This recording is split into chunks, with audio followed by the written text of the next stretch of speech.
Hello and good evening, everyone from Islamabad. I am Nabi, currently the head of Iran program at Institute of Regional Studies. On the behalf of the Institute and Iran program, I welcome you all on this event titled Gaza War and Transformative Nature of Iran-Israel Conflict. As we are all aware that the Gaza conflict has brought transformation in the shadow war between Iran and Israel, which has now resulted in the direct clashes between the two states. Despite the international efforts, it seems that both the states would continue to engage in one form or the other, whether it be a military strike like we have witnessed before in both April and October this year, or through intelligence operations. We have also witnessed that cyber attacks by both Iran and Israel are on the surge against each other. If the international community fails to prevent this escalation between Iran and Israel, there is a concern that the entire Middle Eastern region would be engulfed into the flames of such conflict. To elaborate further on this topic, we have a panel of eminent speakers from both Iran and Russia. First, I would like to invite our first speaker, Mr. Pooya Mirzaei, who is a foreign affairs correspondent in Iran and editor in chief of the Public Policy magazine. Mr. Pooya, how do you see this recent escalation between Iran and Israel, especially after Israeli attacked on Iran this October, and in which they claimed that they have achieved their targets? In fact, yesterday we have listened to the claims of Netanyahu, the Israeli prime minister, that Israel has targeted the Iranian nuclear facility as well. What are your thoughts on that? Thank you very much. In the name of God, the Beneficent, the Merciful. Thanks for the time you devoted to me. To tell the truth, I'm not the one that would trust on the narration of the Zionist regime, because they first mentioned some missile sites inside Iran, I mean, in the Iranian plateau, in a city called Shahrud. And the last Friday, Iran proved that there has been nothing to this missile site. And we had a something like an experiment of the ballistic missile in the same sites that the Israeli regime mentioned that they have made damage to. About the making damage to Iranian nuclear facilities, again, I do not accept it. Let me tell you something. I think we have had a lot of conversations together, mostly on Iranian nuclear program. Iran is a very vast country, and its facilities, I mean, nuclear facilities are all around the country. So it is not like that. Iran is not Iraq or Syria, or although Lebanon, that you'd be able to cause a damage to one of the sides, and then you claim that, okay, everything is finished. This is the first point. And the second point, there is we call it a traditional Iranian tactic. Why traditional? Because it is an Iranian strategy coming from the ancient time. I mean, before the rise of Islam. Iranians are capable of hiding its strategic and crucial facilities inside under the ground and inside the mountains. This is something that has been like an Iranian tradition. The second Iranian tradition is something that you may call it as the uh, Parthian model of um, conflict and fighting. So, if you know such things, you'll understand that Iranian nuclear facilities, although Iranian missile facilities, because they first mentioned that they want to make damage to Iranian missile facilities, but in reality, nothing happened actually.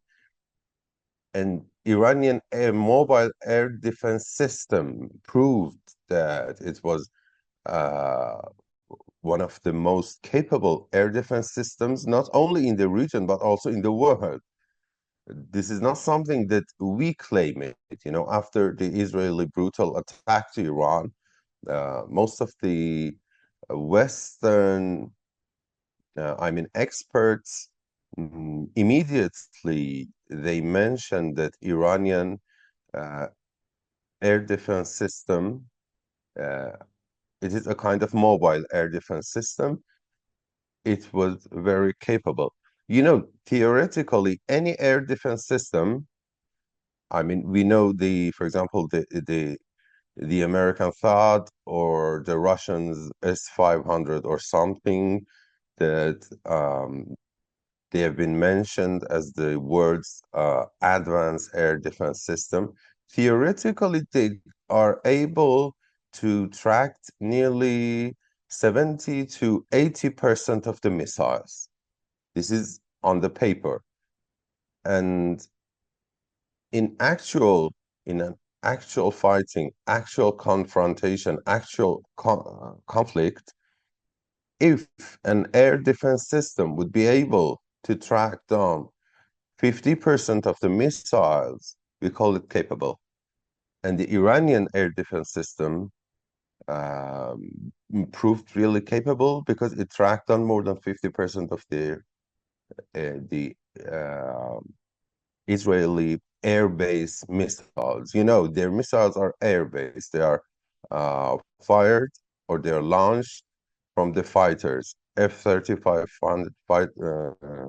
fighters or F-15, F-16 fighters.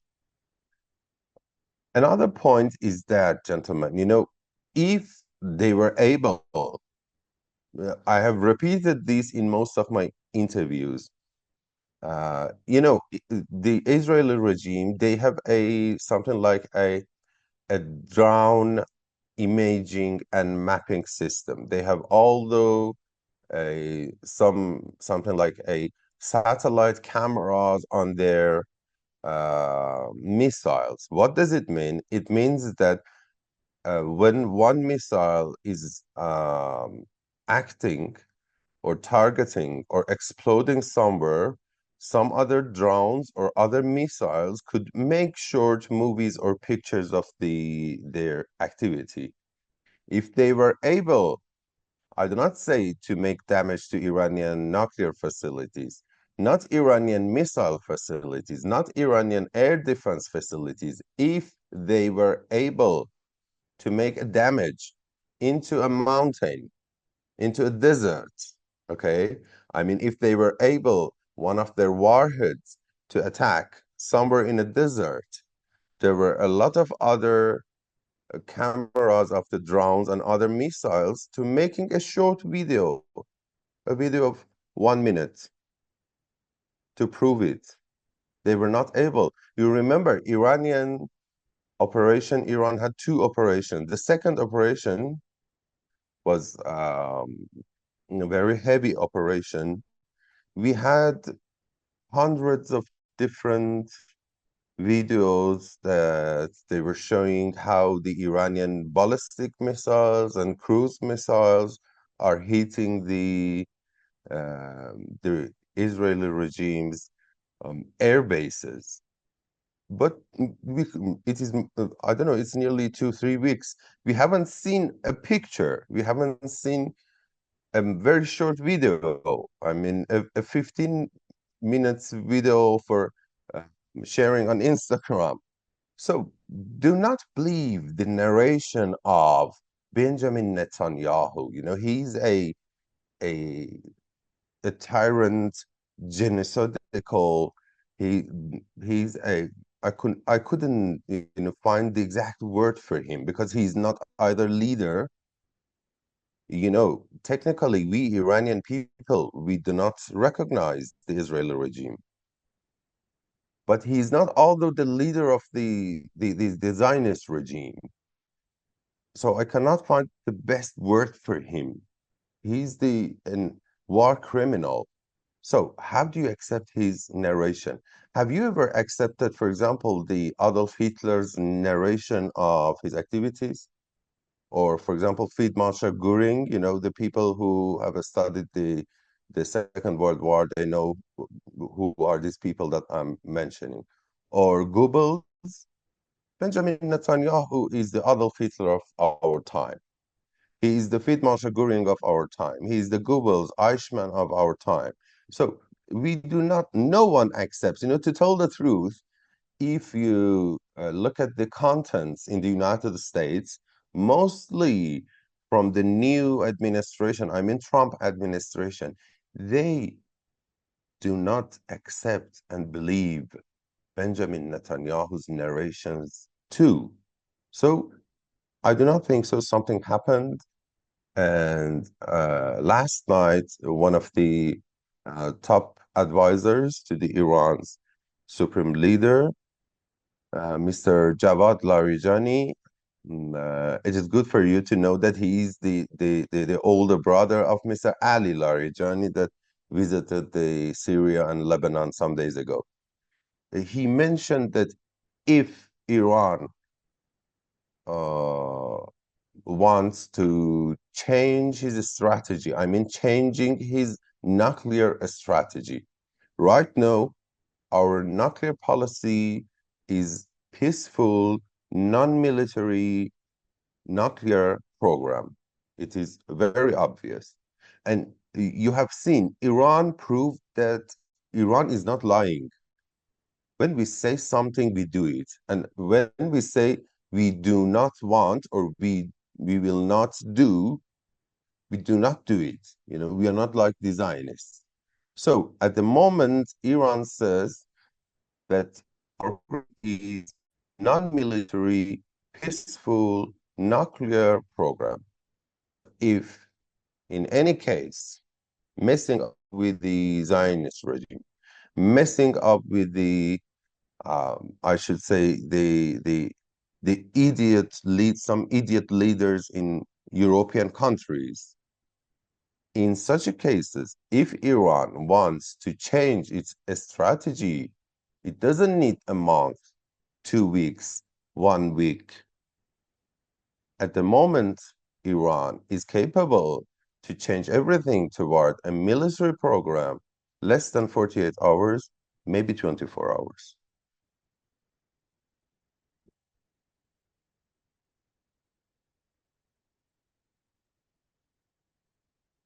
Mr. Faras, if you had any other questions, I'm at your service. If not, I want to give you a little short history. Yes, please, Mr. Pooya, you may continue. Okay. So I think it was the answer to your question. But let me tell you something, last night, the former Foreign Minister of Iran, Mr. Javad Zarif, right now he is the strategic vice president of Iran. He's the vice president in the strategic affairs. He released a video, something around 7 minutes, and he addressed the Jewish people all over the world, and he explained how the Zionism ideology is completely different with the Orthodox Jewish beliefs, and how the Zionism ideology is at the first stack is making damage to the Orthodox Jewish beliefs. Zionism is completely different from Jewish tradition. We are Muslim. We believe that Jews are the followers of uh, Holy Prophet Moses. They are a Abrahamic religion, and you may know that a lot of Jews are living in Iran. And I think it's good for your information that Iranian Jews, we call them Jews, we call them Kalimi. It comes from the word from Quran, Quranic word that calls, in Quran, they call Holy Prophet Moses Musa Kalimullah means the the prophet, the person who directly spoke with Lord Almighty, with Allah. So we call Iranian Jews Kalimi. It means the people who are follower of that prophet who spoke directly with God. Their history in Iran is more than 2,500 years. They have been living here. They're Iranian.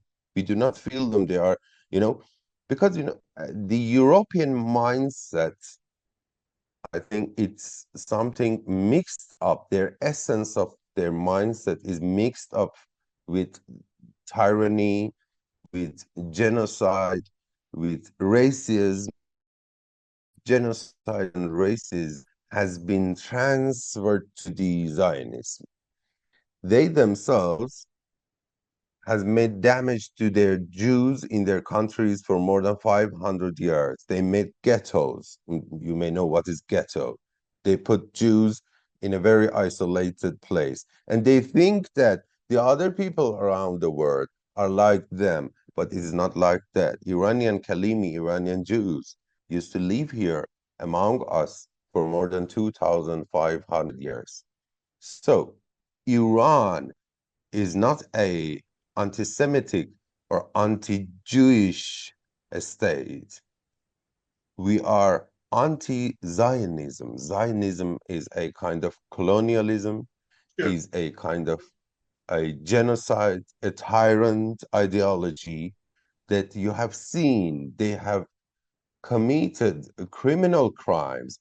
They have killed 50,000 people in Gaza in around 1 year. If something like that happened in Europe, these days some idiot European leaders are speaking about the war between Ukraine and Russia. If Russia has killed 50,000 Ukrainian, I mean 50,000 non-military and civil Ukrainian in Ukraine in less than 1 year, what would happen for Putin? But they are looking at Benjamin Netanyahu. He killed 50,000 people in Gaza, 50,000 children, 50,000 women. Although the men were not armed, all of them were not a part of Hamas. I have some speaking about Hamas. Hamas is a resistant group, you know, for making it more clear to your mind.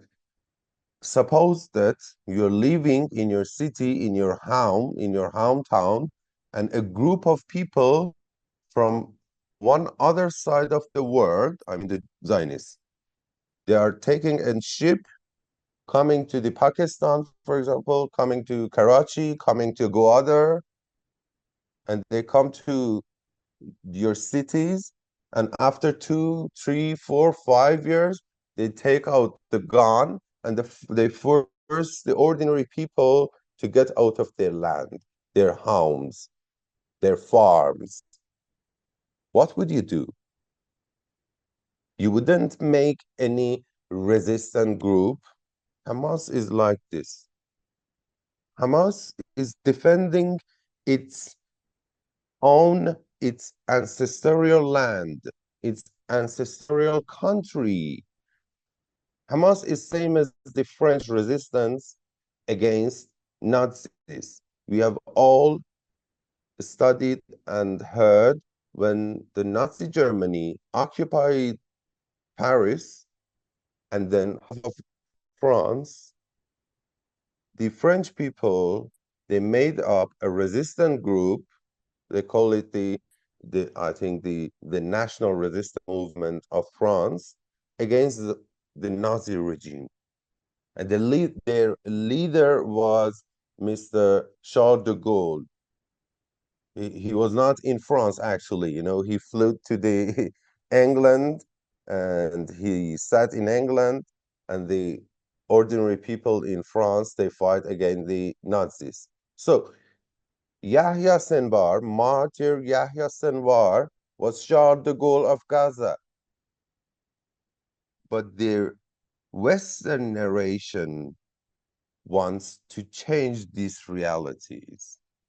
So Hamas is a legal resistant group, but the Zionist regime, they haven't killed 50,000 members of Hamas. They killed 50,000 people, ordinary people, 10,000 of them children, women, and civilian men. But the Western countries, mostly idiot leaders of some of the European countries like France, like Germany, it is really amazing. Less than 100 years ago, Germans were the people who have killed, they themselves say, Jews and Germans, both of them, they say that Germany has killed a lot of Jews during the Nazi regime. And right now, Germans are supporting the same acts, exactly the same acts by the Zionist regime in the occupied lands of Palestine. So it is not Iran that making tension. And if I have time, I will give you a very, very short chronological order. Iran didn't start anything, although after the 7th of October, after the Al-Aqsa storm, Iran didn't do anything with Israel. Israel attacked the Iranian consulate, diplomatic places in Damascus. Do not let Western narration to force you to forget what happened. It was Israel attacked the Iranian diplomatic facilities in Damascus in April. So what would you suppose Iran to do? Sitting away, thanking them, to say, thank you, Bibi, that you have attacked our consulate and our embassy and our facilities in Damascus. So it is very natural, based on the international law, when you violate a country's aerospace governance, diplomatic facilities, that country has this right to respond. So Iran responded. It was the first operation, Iranian operation, as we call it, the true promised operation. Mr. And Pooya, then I'm going to make it finish because okay, this okay. chronological order is very important. And then what happened after that? Israel continued. They have assassinated Mr. Haniya in Tehran during the inauguration of the new president of Iran. Suppose something happens like this, for example, in Pakistan. You have a new prime minister, a new president, and there are some guests from all over the world, and one of them get assassinated by a third country. What would be the reaction of the Pakistan? Again, after the assassination of the martyred Mr. Haniya, Iran, okay, the situation was calm, and because the Americans, the Americans of the masters of hypocrisy, they are really not master, the maestro of hypocrisy. They tried to repeat, okay, if you don't do anything with Israel, the war would be finished, there would be ceasefire and so on. And Iran said, okay, because of the sake of the Palestine, the Gaza people, we understand this bad situation in Gaza. We didn't do anything, but again, the Zionists assassinating another Iranian general in Dahia in Beirut, assassinating Mr. Nasrallah. Mr. Nasrallah, for Iranian people, he is not something, he was like an Iranian people. Most of people in Iran, they love Nasrallah. They assassinated him. They assassinated the second Secretary General of Hezbollah. So again, what you, when I say you, I do not mean you yourself, I mean the global arena, what the global arena is expecting Iran to do. Sitting and watching a brutal regime, a brutal ideology attacking Lebanon. If Iran wants to sit and watch, after Lebanon, it is the turn of Syria. I promise you, you're going to record this video. After Syria would be Iraq, would be Yemen, because they are tyrants. Benjamin Netanyahu knows if he puts an end on this war and conflict, he must directly in the same day go to the jail. I wish I could be able to give you a very bright view of the reality of the situation between Iran and the Zionist regime. Is there any other questions? I'm at your service. Yes, thank you, Mr. Pooya. You have quite You're comprehensively welcome. analyzed the situation that has been going on, not on only the region, but also in the context of Iran and Israel. You have pointed out the traditional Iranian strategy and part model of Iranian fighting. You have also refuted the claims made by the Israeli officials and their PM Netanyahu that Israel has successfully conducted strikes in Iran. You have refuted all those claims because you have mentioned that Iranian missile defense system, which is mobile, have very capable capabilities by intercepting at least more than 50% of air guided missiles of Israel. You have also pointed out that if Israel has been successful in its strikes against against Iran, where are the footages? Because we have seen that in the case of Operation True Promise 2 by Iran, there were a lot of footages that have been circulating on media, but none of these images we have found from the Israeli side. And you have also mentioned about the statements by Javad Zarif, the current strategic vice president of Iran, also mentioned about Javed Larijani, who basically claimed that if Iran wants to change its nuclear posture, it will be a matter of days, not even weeks or months. With this, I would like to move towards our second speaker, who is from Moscow, Russia, Mr. Dmitry Stefanovich. He is the research fellow as well as the weapon technology expert at Center for International Security, Moscow. Mr. Dimitri, I would like to ask you that since we have all listened and heard about the military collaboration going on between Iran and Russia, specifically after the Ukraine war, we have seen that Iran has supplied drone technology to Russia, and we have also seen that previously Russia has supplied Iran with S-300 missile defense system.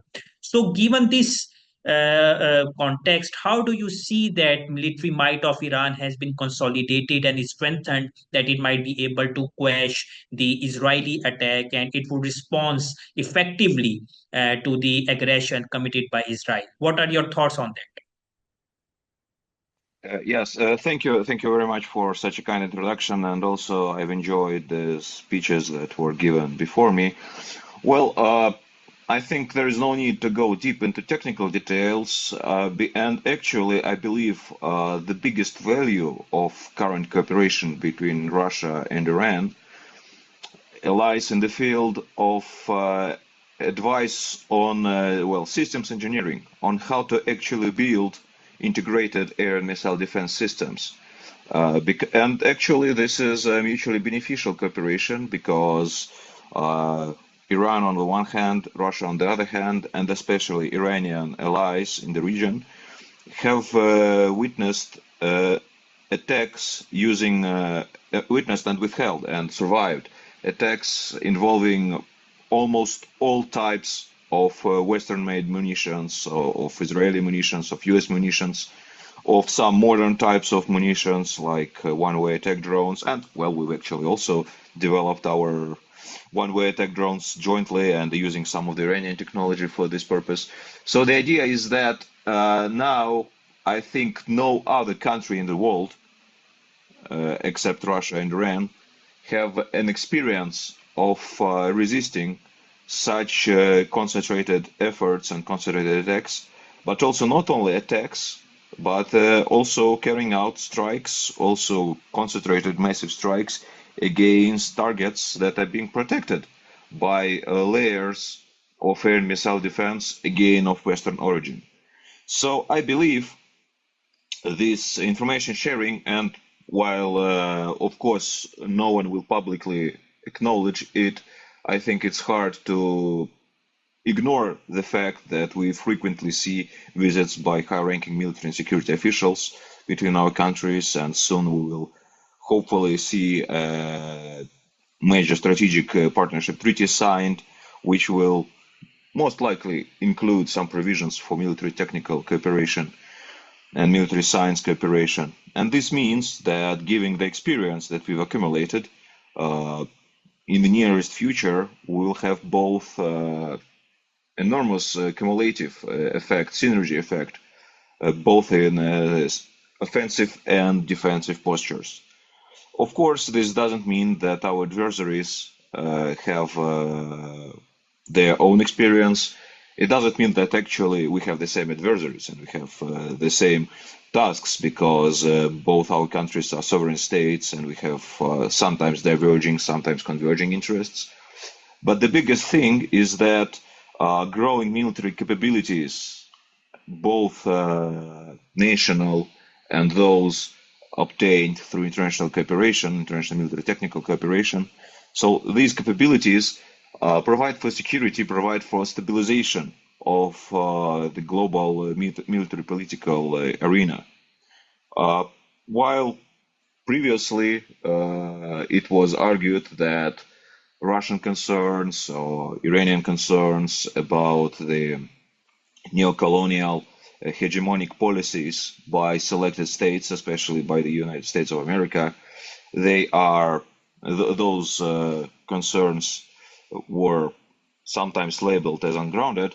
Now we have a reality. The Americans are resisting the flow of history. They are resisting the fact that they are truly sovereign states with their own policies. I'm not saying that during the American unipolar moment or during the previous Cold War there were no sovereign states, but now the relative power of the US is diminishing, because there are many more very powerful states with their own policies, and including Pakistan. I understand, I've been to Pakistan, I've talked to Pakistani experts. I see that even in Pakistan, despite very close relations with the US, there is a desire to have sovereign policies. There is a desire to actually be the leaders, be the owners of their own country, and actually cooperation with China is very important in that regard as well. Another important factor is that despite all these efforts to cooperate, to collaborate, to share experience, we still live in a very troubling era. We see two major conflicts, and I also totally agree with what was said previously that, well, if we look at the scale of death and destruction on the Middle East, after Israel launched the operation against Gaza and now against Lebanon and against other targets, well, both Russia and Ukraine are masters of international humanitarian law. We are much more careful in avoiding collateral damage and civilian casualties. And also, this is also acknowledged, including by Western experts, because they, by using very cunning phrases, they do acknowledge that the price of a legitimate target in terms of collateral damage and in terms of civilian casualties is different for Israel and for many other countries, including Russia, including the US, and including Iran. But actually, credit where credit is due, here in Russia, when we analyzed the Iranian strikes against Israeli targets, it demonstrated 100% legitimate targeting and practices included to avoid collateral damage, avoid civilian casualties.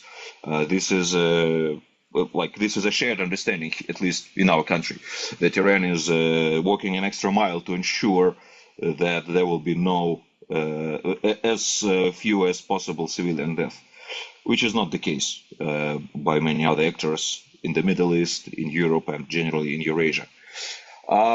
So where we will move from here, The problem is that despite the very clear understanding of what is going on the battlefield in terms of strategic level, like I'm not sure that anyone can sanely say that Israel or the US can destroy Iran, or that Ukraine and Europe can destroy Russia, or whatever.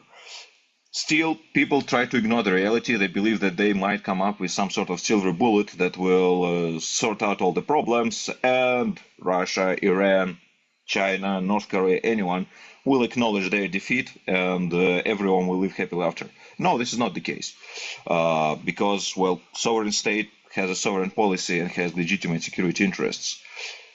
But once again, coming back from the political strategic level to the technical level, military technology level, I would reiterate the point that the experience both in offensive and defensive operations by Russia and Iran is enormous. And this experience is complementary. Actually, we've cooperated back in the day during the war against the Syrian terrorists, against the Daesh and others. And that cooperation also was quite fruitful. Of course, there are different political goals, there might be some divergences, but still, on the military technical level, it was quite clear what are the good tools in our arsenal, in Iranian arsenal, how to use those tools, how not to use those tools as well, because, well, bad experience is also experience. Now, rolling back to the Israeli strikes on Iran, again, I agree with my colleague that no one should ever believe what the military propaganda tells. And in case of Israeli statements, in case of Ukrainian statements, and sometimes in case of Russian, and sorry for that, but in Iranian statements, same is true with Pakistani statements, Indian statements. When those statements are made by the military media branches, well, sorry for that, but it is always a tool of of warfare, of hybrid warfare, call it whatever you want. It was always propaganda. And of course, it is a much more impressive propaganda when you are telling the truth and when you are demonstrating videos and so on. But still, taking for granted whatever Netanyahu or Zelensky or whoever says, like it's unprofessional. And this is what makes me very, very sad when I look at especially at my Western counterparts, but also sometimes at my Eastern counterparts and Southern counterparts, who basically say, well, that's what was said by this or that Minister of Defense, so how can you comment on that? How did it come to that these guys were able to knock out all of your air defense systems, or how they knocked out of the skies all your incoming missiles? Well, it's hard to argue against that because it's nonsense. It never works like that. When you have especially an air defense fight, a missile defense fight, missile defense battle, airspace battle, it's always a matter of probabilities. And those probabilities are affected not only by technical capabilities of selected weapons, defensive or offensive, but on how they're integrated, how this system works, and also what is their geographical links. One example to that is you're probably aware that I think last summer there was a situation widely publicized when Ukrainians allegedly managed to take out one Kinjal, at least they presented proof of one Kinjal hypersonic air-launched missile with Patriot air defense system. And like, it was all over the internet, all over the media. But no one cared that it was not one single missile, and the task of those missiles was to take out this Patriot battery, and it was taking out. There are video proofs, and there were signs that those Patriot launchers had to be moved back to the US to at least salvage some of their parts and so on. So it's always only part of the picture that we see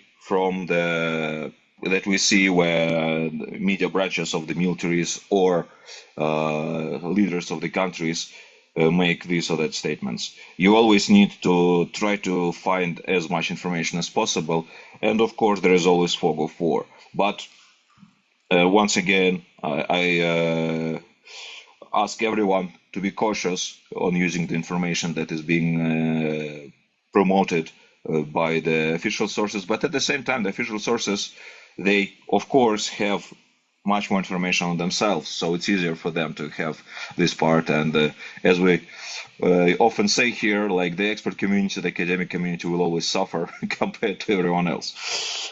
I think that's all I can say for now. I hope I've at least partly addressed your question. And once again, I'm pretty sure that the experience obtained by Iran, experience obtained by Russia, and experience shared by our countries will make eventually the situation more stable through enhancement of both defensive and offensive capabilities. Thank you. Thank you so much, Mr. Stefanovich. You have mentioned that Iran and Russia has collaboration in the context of system engineering and information sharing, and you have also acknowledged that both of these countries have been beneficial by this information sharing, particularly in the context of military and technological aspect in the warfare front of Syria. You have also mentioned that both of these countries are probably the only two countries that have not only the experience of resisting the Western ammunitions and arms, but also they have been successful in pinpointing the target against their hostile nations in the context of Ukraine, in the context of Israel. You have also mentioned that such sort of collaboration is also necessary for the global political and military stability because of the relative decline of US power in the post-unipolar world.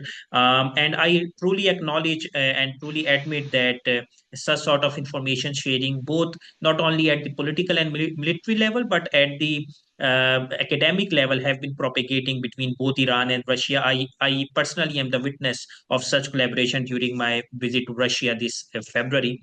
And you have also mentioned that statements by the leaders could not be taken as it is because statements are actually the part of warfare, and they are most of the time propaganda to ensure their own victory and promote their own narrative. So, with these remarks, I thank you, Mr. Stefanovich, for your comments on this issue. And I would now like to move to our last speaker, who is Dr. Nabi Sonboli, a research fellow and international affairs expert at the think tank based in Iran by the name Institute for Political and International Studies. And I would like to ask Dr. Nabi that how do you see the Iranian foreign policy being in a transformative phase, where at one time we have seen that Iran has been militarily consolidated itself in the region, while on the other hand we have seen that Iran diplomacy has been on the forefront by having normalization process with the Gulf countries, as well as ensuring Iran's participation in the multilateral organizations like SCO and BRICS Plus. So with this, I would like to hand over the floor to Dr. Navi. Over to you, sir.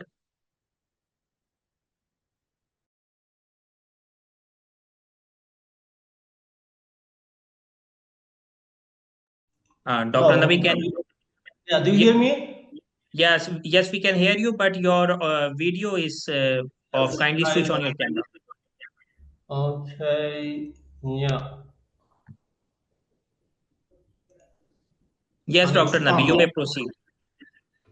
Okay, thank you very much. Good afternoon, everyone. I hope you have had enough food for thought till now. I tried to briefly add some more points regarding the transformative consequences of the Gaza war in the region. You know, it has changed somehow the region. There has been lots of consequences and transformations. However, we cannot say still that everything has been changed. I want to briefly mention some of the points that are we can call somehow as the transformations that already has happened. The first one is that the Gaza war brought back the Palestinian issue to the top issue in the region. if you go back and see how was the situation during the past 10 years before October 7, you see that gradually the Palestinian issue had been sidelined, or it was not discussed a lot. So the first thing is that it is right now not only in the region but even globally, it is a hot topic that are discussed everywhere. The second transformation or big change that has happened is that the war tarnished the Israeli image as because it was called the only democracy in the region, and it changed to the only country committed genocide in the region. The third transformation that I can say is that it has changed Israeli regional position. For a long time, Israel tried to expand the narrative that Iran is destabilizing the region. Now it is clear everywhere that it is Israel that looks for war and tries to expand the war, and Iran has tried, as you mentioned, through diplomatic channels with the regional countries and even with the US, try to prevent expansion of the war. So Iran has shown its desire to prevent expansion of the war in the region. On the other side, Israel has tried to expand the war as a destabilizing force in the region.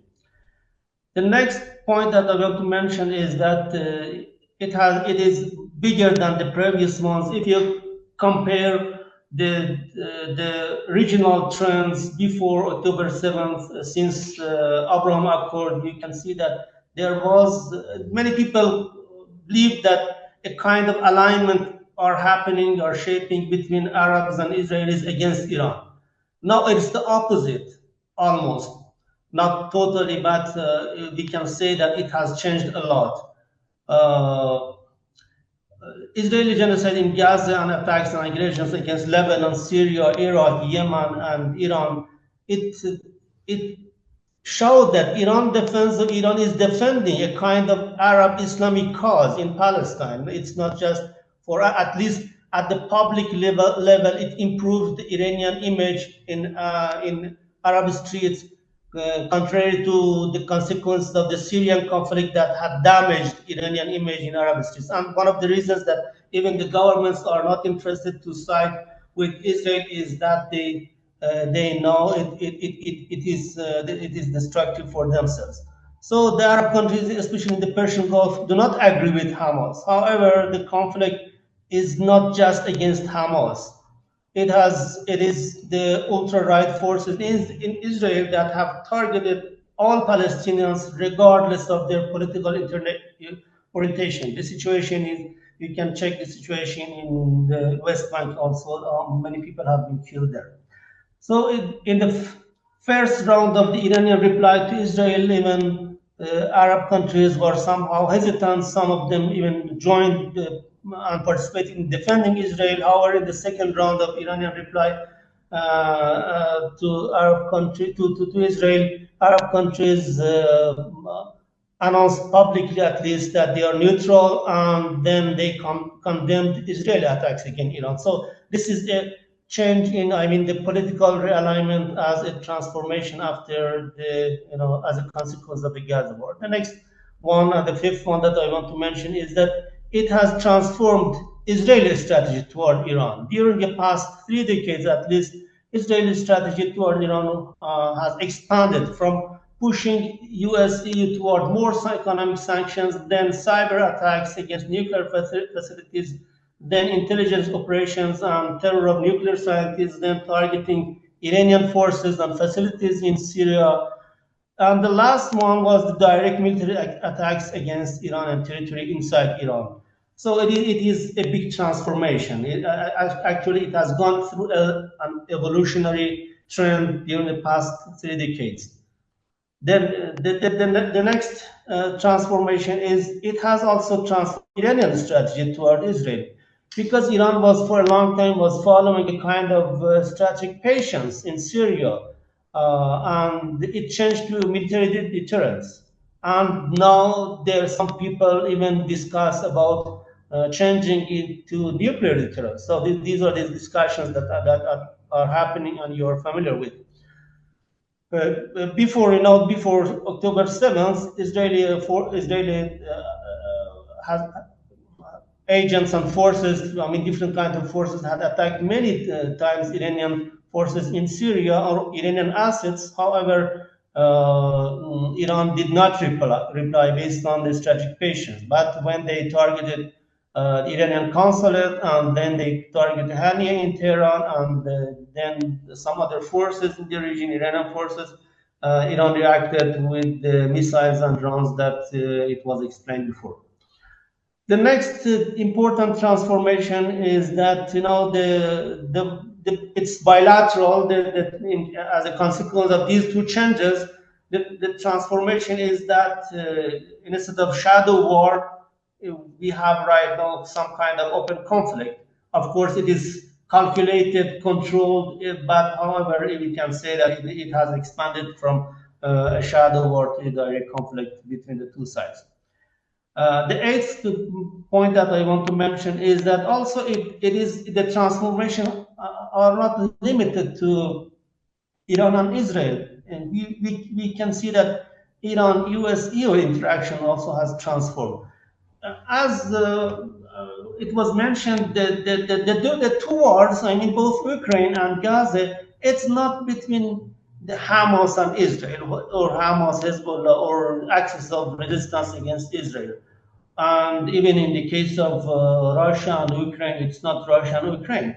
The other side, I mean, is mostly all the weapons that are provided for Ukrainian forces and for Israeli forces come from NATO countries. So it's a kind of indirect. The Israelis and Ukraine, they are playing as the role of proxy for NATO and for both of them, they are doing it. So they are receiving all kinds of supports, military supports, and the information, intelligence, propaganda, all kinds of things. So we should not say that Israel is fighting with Hamas. Hamas and Gaza was nothing more than a prison. It was a grand prison. And it was what was happened, I think, October 7th was a revolt in a grand prison. And we cannot say that Israel has achieved anything by suppressing a prison that didn't have access to anything outside by all kinds of weapons that they received from the US. So it is not an achievement. It's a failure of both morally and militarily. It's a failure of Israeli forces that they turn to all kinds of weapons just to control a riot in a prison, a grand prison that was Gaza. And they destroyed all the houses, and they killed many people, women, children, elders, and everyone. They targeted everyone. So it is not something that we should not phrase it as a war between two kinds of forces on more or less equal step. Even the war with Hezbollah Hezbollah has more access to support, but it is not. We should not say that that's another state entity against a state that is supported by NATO. So we see that we should define how is the war, who are against whom, where the supports come from, to analyze the consequences of the war and the results of that. And then the ninth point that I want to mention is that we also, during these, because of the helicopter crash that happened in Iran, and the situation, it also had consequences inside Iran. We saw that the people voted for a moderate government. It was also a change that if the war had now not happened there, we may not have faced such a change inside Iran. We can say that indirectly, we can say it is also indirect consequences of the conflict in the region, because in a regional situation, in a conflict in the region, the people, maybe it's my analysis that they were more pro-peace, pro-moderation, to prevent the expansion of war, and so they supported a moderate government to come to power in Tehran, and we had elections, and then the current administration that is following is including much more moderate forces, and they try to. Even the previous administration was not eager to go to war. However, the current administration also is not interested, and they try to control the tensions and decrease the tensions. And both governments, the previous one and the current one, both of them supporting peace and ceasefire in the region.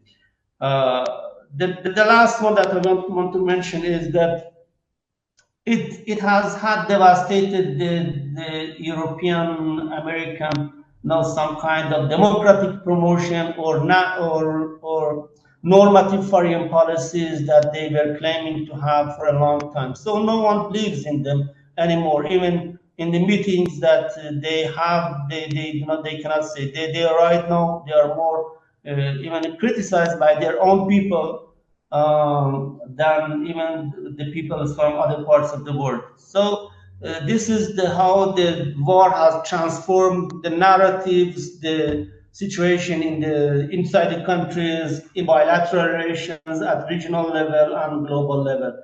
These are some of the points that I wanted to share with you.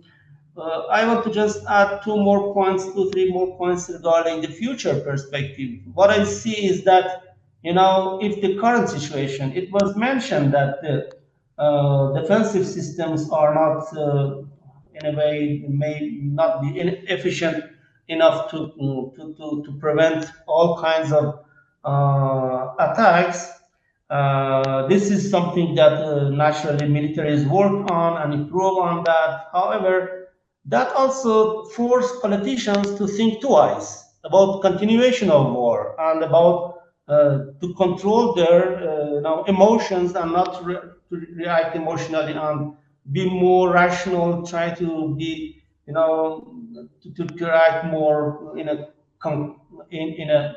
calculated way so that the war do not go out of hand. As but the future scenarios, we can say there are three possibilities. One is the continuation of the conflict because the Gaza war and in Gaza, West Bank, and Lebanon. It has been going on for a long time. We may go back to the same situation for some more times. The second possibility is that the war may expand to the whole region and even beyond. We may face more transformations in Syria, in Iraq, in Egypt, in Yemen, in Jordan. This is also a possibility. If the war continues, it has more consequences inside the countries, and the more forces may emerge and join the conflict.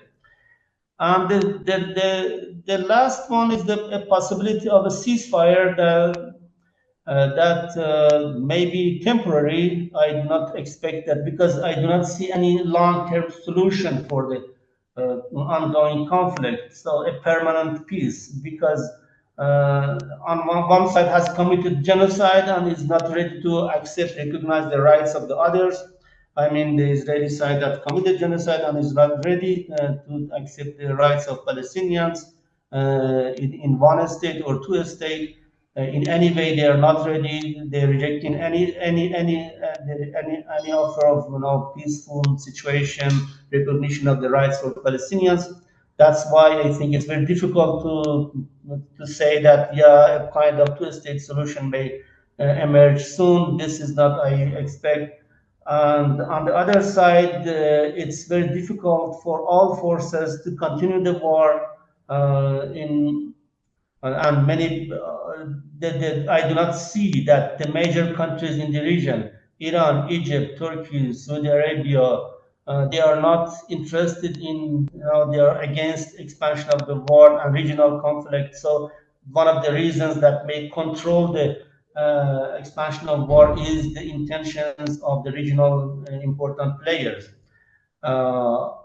Another issue in here is that a temporary ceasefire with short to mid-term, peace may happen if the United States decides to, end it and stop. Europeans can stop the war, Europe and the U.S., and it's not so difficult because if they stop providing all kinds of weapons for Israel, the next day is Netanyahu cannot continue the war. When they are providing all kinds of weapons for them, it means that they are agreeing with all kinds of atrocities that have happened, And one of the reasons is that because of the narratives that have been made in Europe and in the US about Muslims, about Iranians, about Hamas, Hezbollah in the US during the past 3, 4 decades. These forces have been demonized for a long time in the US and in Europe.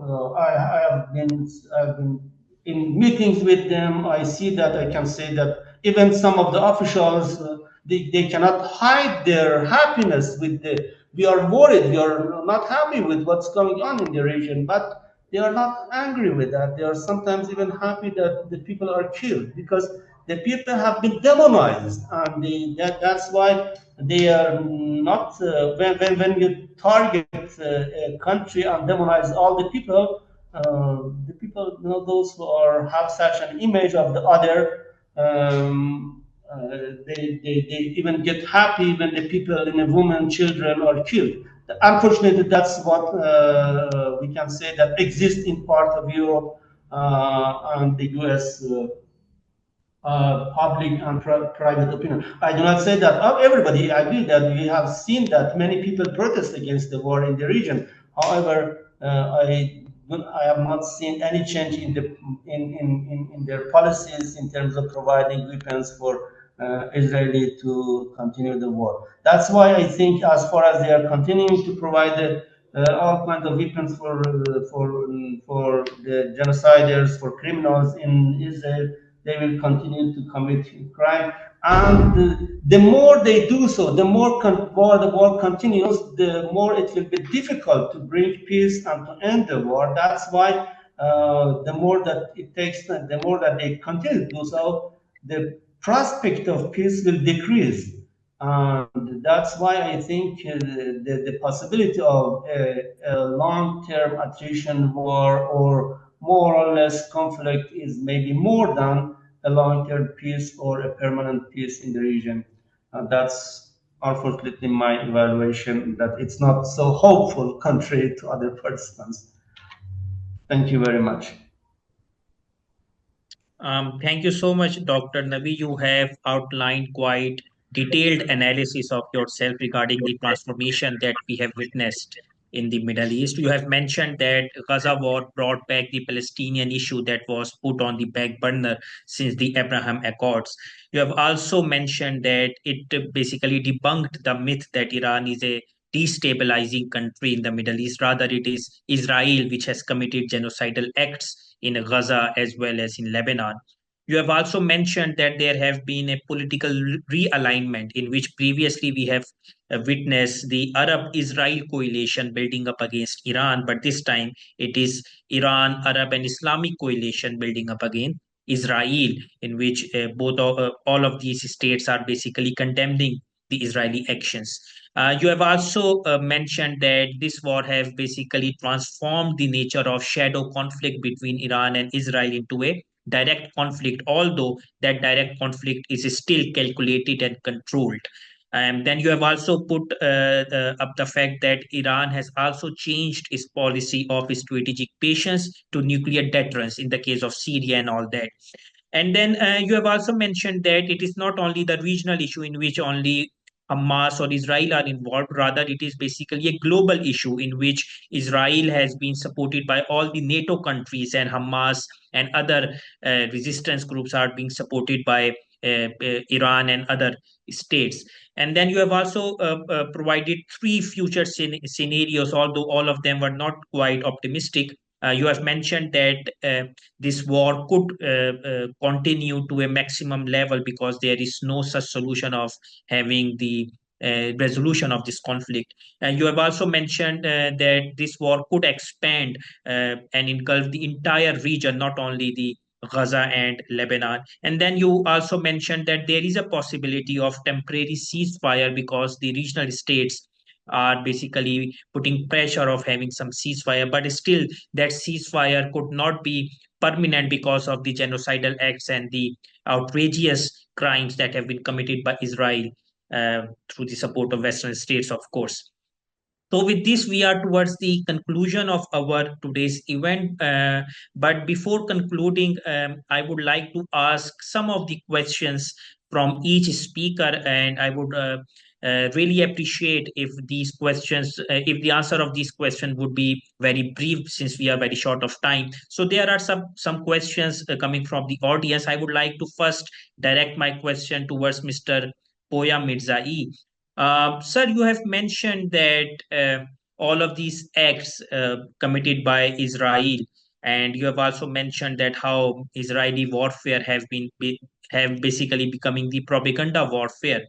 How do you think that this conflict between Iran and Israel could be de-escalated? What are the solutions which are present on the table from your perspective that can basically put an end to this direct confrontation between Iran and Israel? Because if it continues, it would definitely gonna take the entire region into its flame. That would be catastrophic for not only Iran or Israel, but the other countries in the region as well. To tell the truth, this question must be asked from the Zionist regime, not from Iranian side, because they are the ones who are escalating the tension, not only with Iran, as I explained and as my colleagues explained, but also in all the region, you can see maybe it would be for the first time that all of the Arabian countries, I mean the Islamic Arabian countries, they have condemned the Israelis' aggression against against Iranian territory. So I think this is something that is the duty. First, it's the duty of the Western countries, the United States, and the European countries to control the Zionist regime. The Zionists at the moment are out of control, and their supporters and their allies, I mean the England, the United States, France, Germany. It's very amazing how Germans are fully supporting the Zionist regime. These countries must find a solution if they do not want the escalation of tension, not only in Western Asia. I promise you, if this tension would be wider, it will go through the Mediterranean Sea to the Northern Africa, because maybe Egypt would be involved inside, maybe Turkey would be involved inside, and so on. So Iran does not want war.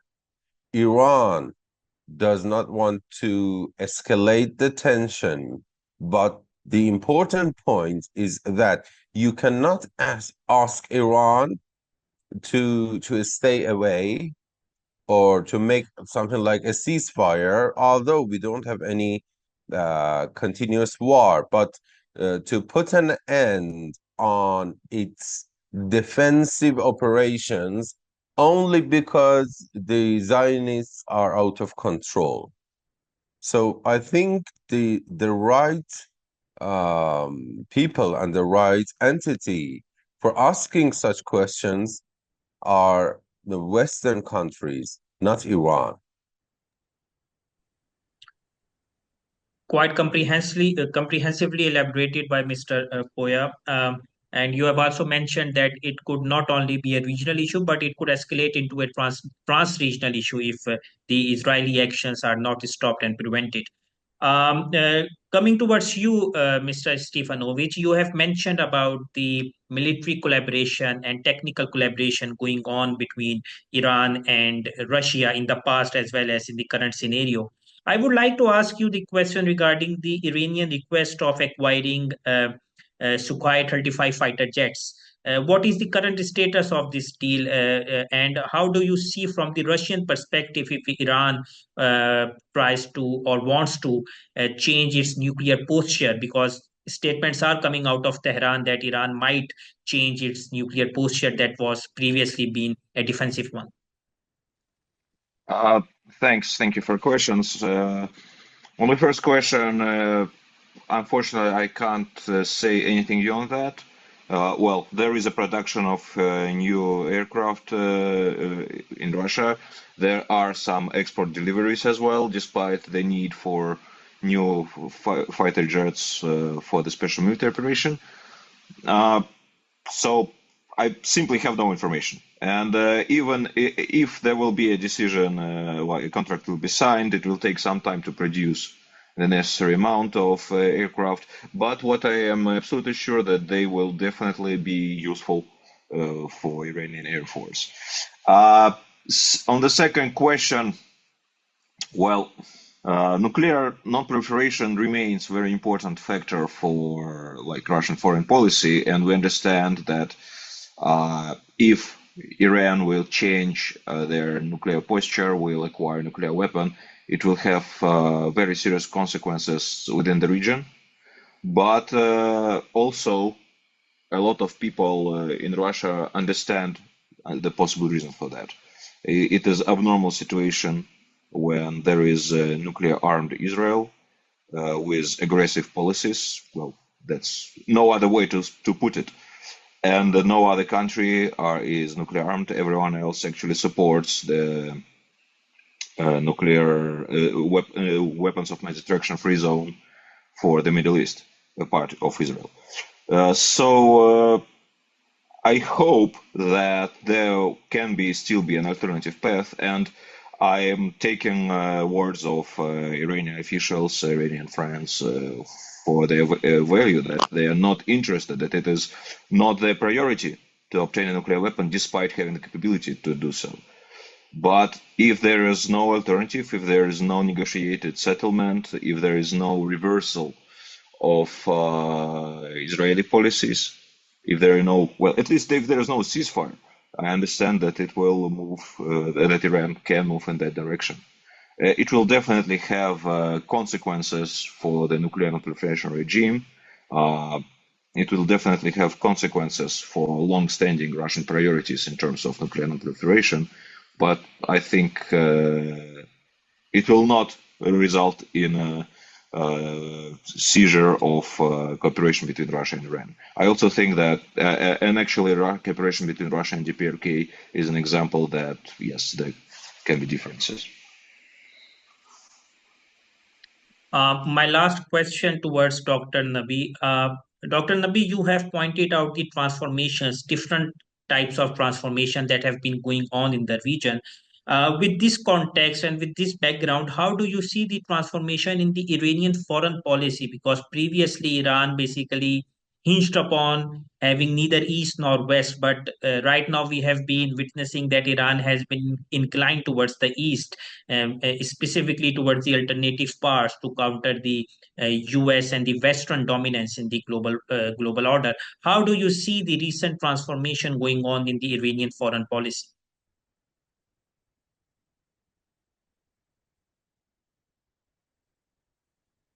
Unmute. Yeah. Regarding the East and West, I don't see that Iran is now the policy of neither East nor West has changed. At least I can say 3 decades ago. It's not a new thing. It has already changed it since 1990s. Mostly Iran has been looking toward East. And this is not a transformation that can happen now or because of the current conflict in the region. And I think that the current trend will decrease Iranian interest in looking toward West. It will encourage Iran more to improve its relations with China, with Russia, with other countries in the South. I mean, mostly global South, we have to say. The reason is clear. The reason is that the genocide is happening in Israel and continue. It has expanded to Lebanon, and the Western countries are supporting that. They are not green, they are not neutral, they are not condemning that. They have not done anything to prevent that or stop that or end that. They are supporting that, and they are part of the genocide. That's why I think it prevents, it is, alienating Iranian people, not only the government, but also the people from now the Western countries, that some people in the past may have different ideas that we have to improve relations with Western countries, but I see that it has changed Iranian public opinion about the US, the EU, Germany had a positive image in the past. Right now, I don't think so. France had a more or less positive image in Iranian society, but it has destroyed under the current war. Still, French position, as far as I know, have been better than some other countries, especially Germany and UK. But Mike, I want to just briefly mention a few more points that why we are here, why all these are happening. All these are happening because of three wrong assumptions. Of course, two wrong assumptions and unfortunately one right assumption. The wrong assumptions are that Israeli assumption for 70, 75 years it has been that they can solve the problem by military means. If they could solve this problem by military, they had already done it. So this is the first wrong assumption that still continues and it prevents the situation from going toward a peaceful and better situation. The second wrong assumption is in the US and EU, and of course, not only US and EU, many countries, uh, because mostly they are supporting normalization of the relations between Israel and neighbors. The problem is not with the normalization of relations with the Israel and neighbors. The problem is that uh, Israelis does not want to recognize any right for Palestinians. They try to, what they have done is that try to normalize their relations with Arab countries and Islamic countries and let the Palestinian issue be forgotten. They do not want to solve this problem. They want to, suppress the Palestinians and get rid of them and encourage, force them to leave their countries. Right now, during the past 1 year, they have done their best to push more force on them to leave their countries. But the region, even some Arab countries, may gradually forget the issue.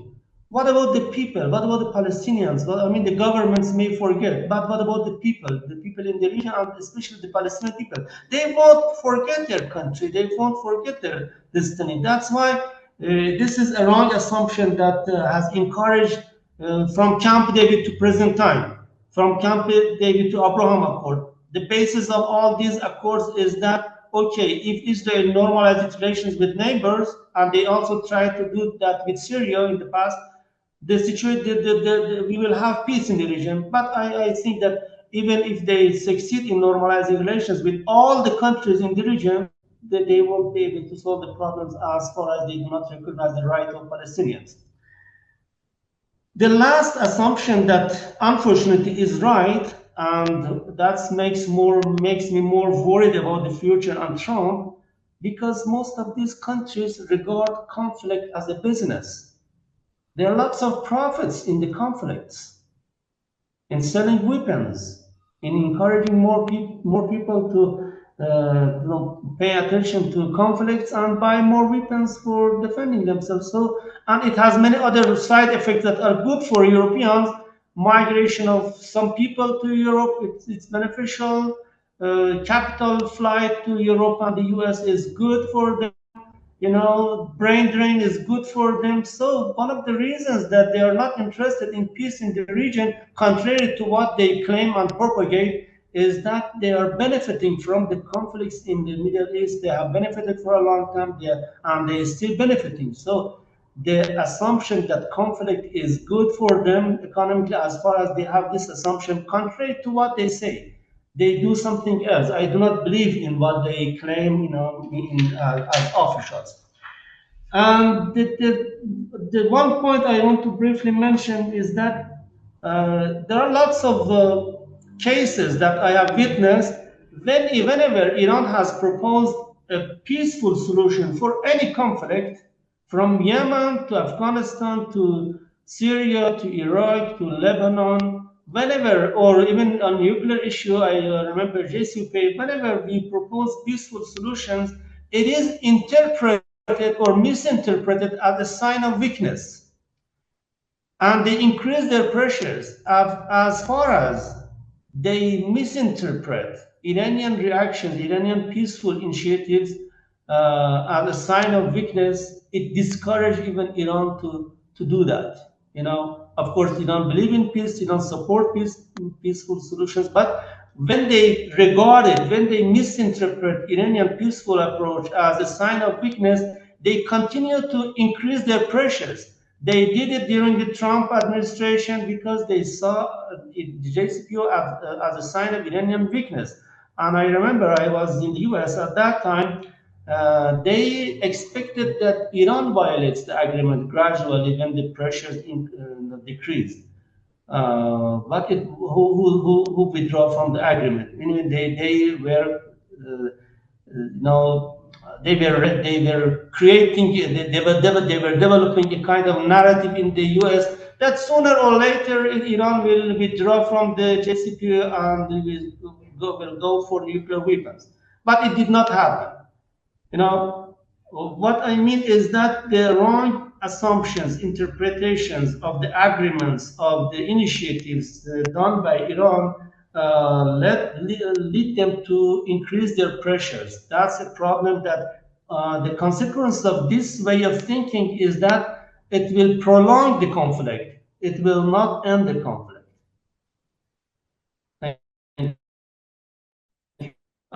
Thank you so much, Dr. Nabi. Just one last comment from Mr. Pooya, and then we would sign off. Towards you, Mr. Pooya. Thank you very much. I've just received very amazing information. I wanted to share with you and your audiences that informed sources said during the Rafael Grossi's visit to Iran, the Iranian high officials warned him in case of any resolution in Board of Governors, mostly from the European side, Iran will start to inject the gases in the third generation of the centrifuges. We have produced 60% uranium enrichment with the second generation. When they say they will inject gas to the third generation, it means going beyond 60% enrichment of uranium. Thank you very much. I think it was amazing for you. So with this, we have been joined by President Institute of Regional Studies, Ambassador Johar Salim. I would like to hand over the floor to President Johar Salim for his remarks on this event. Over to you, sir.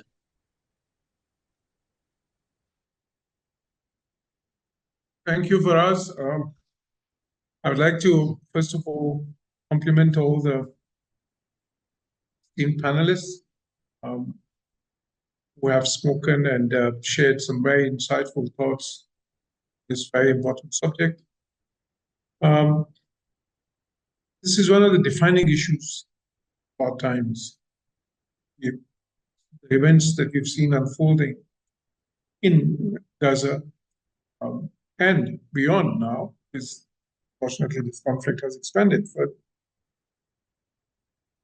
these events have, tragic as they are, they have alarmed, they have saddened, they have evoked a great deal of concern over every part of the world. The deaths, all that we have seen, the reign of terror that has been unleashed,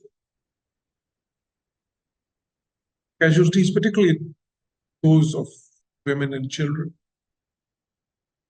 the harrowing stories of devastation and destruction, misery and suffering. For people, in our peoples, as we see this being replicated now in Lebanon. The fear is that the conflict widespread. We know that a lot of diplomatic endeavors were instituted since the very inception of this by other Americans, by other important regional powers, to ensure that the conflict did not have spillover effect, particularly in terms of confrontation between Iran and Israel. Sadly, those endeavors, though they worked for some time, they were not successful in entirety. And eventually we saw a situation where Iran and Israel had a direct confrontation, perhaps for the very first time of that nature. Hundreds of projectiles were thrown at Israel, and before that, military strikes, airstrikes by Israel on Iranian embassies and Iranian installations outside Iran took place. We have seen this issue playing out in the US election, and as by analysts, perhaps had contributed to the defeat by the candidate there. Since it was the Democratic constituency there, US, Arab Americans, women, and the young, who were very much disturbed by the events there and wanted the American administration to take a stronger stance, which is of the nature of US relations, could not. And despite the very many endeavors, it could not affect President Biden, could not manage a ceasefire than a temporary one. That really hurt the election process. Vice President Kamala.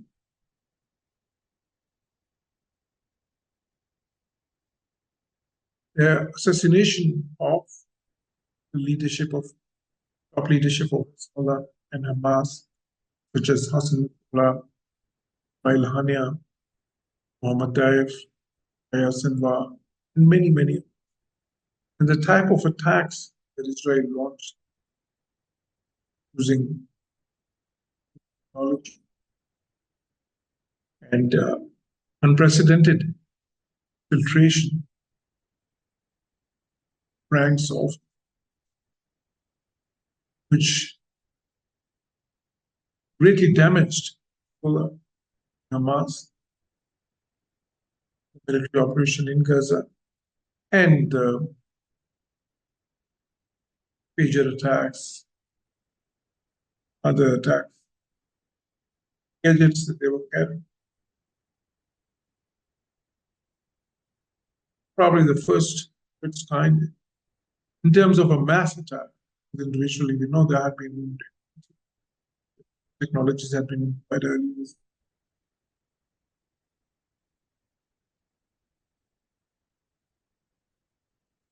Despite the tit-for-tat strikes against each other, Iran and Israel have not declared wars against each other. And somehow, the potential for a wider conflict was contained, or has been contained thus far at least. We have witnessed an intense diplomacy where, besides the US and Israel and Hamas leadership, countries such as Jordan, Qatar, Saudi Arabia, and Egypt all got involved.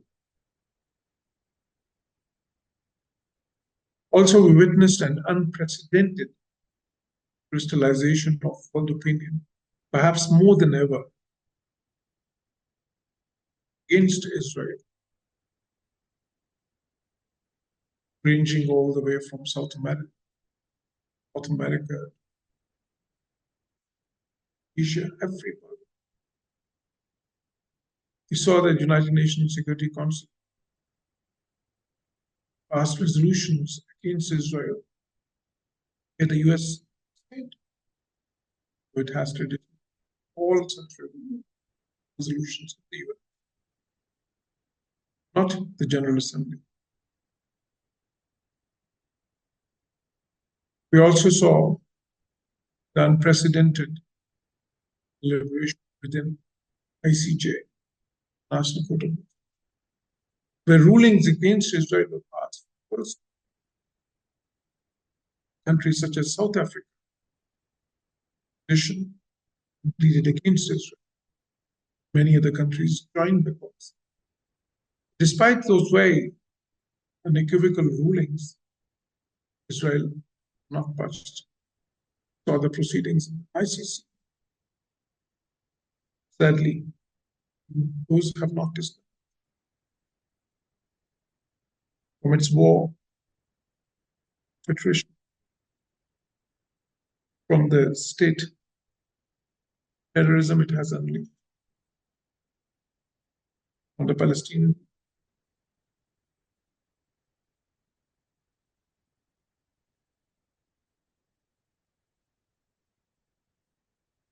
But perhaps the biggest concern for the world has been the Iran-Israel conflict. That is a full-blown Iran-Israel conflict. It happens. Potential is still there. And what it could mean to the world in terms of the potential for nuclear proliferation, supply lines disruption, world trade, massive civilian casualties, migration, power shortages, and, of course, energy shortages. And above all, possible surge of terrorism in the region and in the world. So that's where we are in this long-standing issue, more than 70-year-old, has again become a full-blown crisis, the Palestinian issue.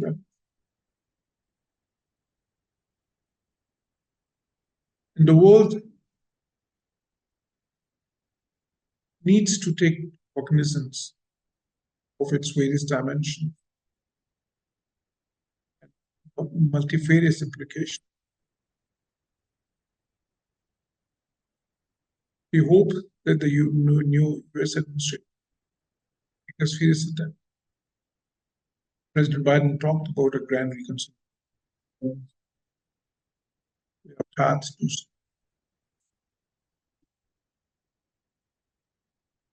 We know that President Trump, during his last stint in power, pushed his own brand of diplomacy, Middle East, whereby those Abraham Accords was signed, whereby Israel normalized relations.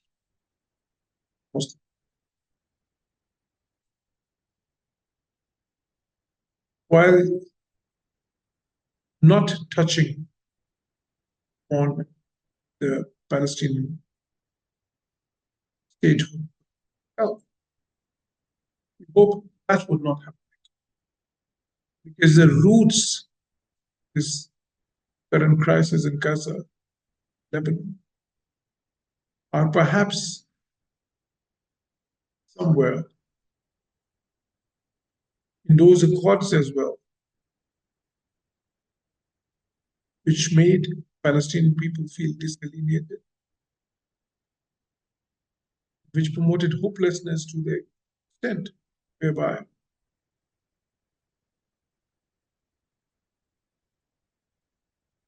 desperate acts came into play, which, in my view, have not benefited them. So I all hope that President Trump, known as a deal maker, claims that he doesn't like war, claims that he's an ambassador of peace, and adept at resolving crises, would pay attention to this very, very, and perhaps start a chain of diplomacy that could bring peace to the region, that could promote the cause of Palestinian state, the two-state solution.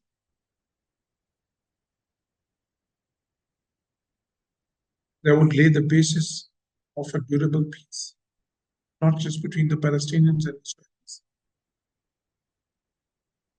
but also perhaps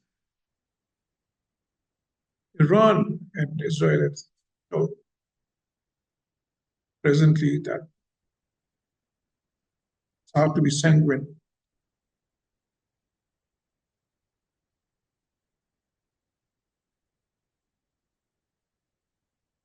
We all know that has convinced partisan in terms of very strong bias. This perhaps does not augur very well the type of developments we have. But nevertheless, hope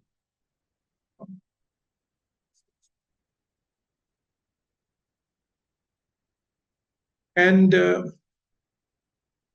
endeavor to spearhead a diplomatic such as those that President Clinton tried, Jimmy Carter. They probably may not have succeeded. Know that they did not succeed in terms of core objectives. But nevertheless, there were serious endeavors. It could remain a legacy of. So I hope what in this term will be his last.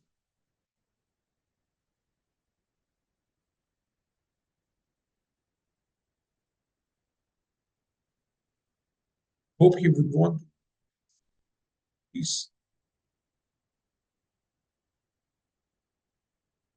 As a deal maker, has always proclaimed himself. With these words, I would stop here. I've very much benefited.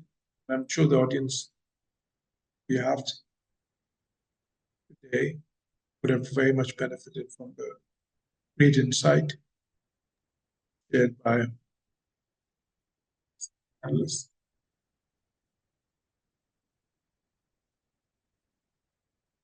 And we plan to have a series of seminars,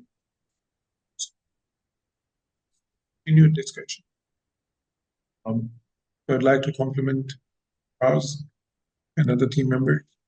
I'd like to thank all the speakers and everybody who's listened, part of this. Thank you. Thank you so much, sir. You have quite thoroughly depicted the situation of the current crisis going on in the Middle East. You have shared your concerns about the aspects like nuclear proliferation, rise of terrorism, mass migration, and supply chain mismanagement. But you have also shown optimism in the case of the current U.S. Administration that it might be able to strike a deal and try to calm down the crisis. Mr. Mirzaei, Mr. Stefanovich, and Dr. Nabi, thank you so much for joining us on this event. All of you presented quite comprehensive analysis of yourself regarding the Iranian foreign policy, regarding the transformation in the Middle East, as well as the Russian-Iranian military collaboration during the past events as well as in the present. I would also like to thank all the audience that have been present with us so patiently and ask some of very striking questions. With these remarks and with the hope that in the future we would like to invite all of you again for some other topic related to Iran as well as the weapon technology, which is very crucial nowadays. I once again thank you, all the three speakers, as well as the audience. And now I would like to sign off. Take care. Bye bye. Thank you very Thank much. you. Bye. Bye-bye.